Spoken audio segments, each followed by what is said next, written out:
এরকম খাদেম ছিল, তো খাদেমের সাথে বাচ্চারা খুব দুষ্টামি করত, ডাকতো গরু, পড়ার সময় গরু ডাকতো। তো ও ছিল একটু সাদা সিধা, সহজ সরল, একটু হাবলা টাইপের, তো বেশি মাথায় নিত না। আবার দেখবেন হাবলা মানুষ চেতলে কিন্তু খবর আছে। তো একদিন বৃষ্টি হইতেছিল প্রচন্ড, এর দায়িত্ব ছিল ছেলেদেরকে খানা পরিবেশন করা। তো খানার সময় গেছে, খানা নিয়ে আসে না, তো ছেলেরা চিৎকার দিতেছে গরু কই গেল। একটু পরে দেখতেছে খানা নিয়ে আসতেছে, তো সবাই চিৎকার দিয়ে বলতেছে ওই গরু এত দেরি করলি কেন। বাস সরল সহজ তো লেগে গেছে মাথায়। মোতামিম সাহেবের কাছে যা বলতেছে চাকরি করব না। কেন? বাড়ি মাদ্রাসায় যেটি পালেন এটি সব দেয়া দেব, সবসময় গরু বলে শোয়া গেছি, আজকেও গরু বলতেছি। মোতামিম সাহেব বুঝছে সরল সহজ মানুষ চেতলে তো এরমই চেতে গেছে গা সিধা বাড়িতে।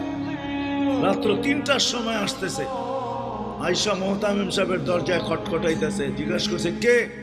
হুজুর আসছি। কি জন্য? চাকরি করবো। তুমি দিনের বেলা চলে গেলে চাকরি করবে না?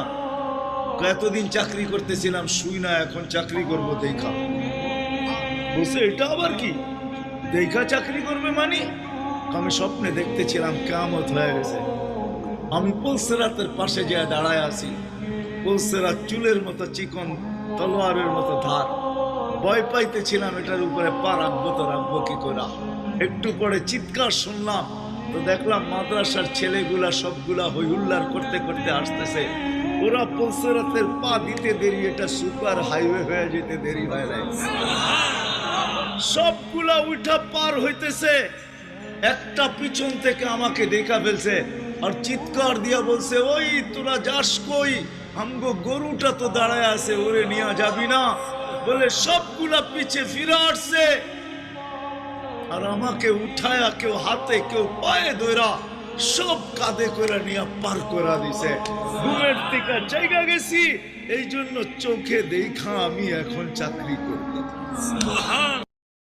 এক মাদ্রাসা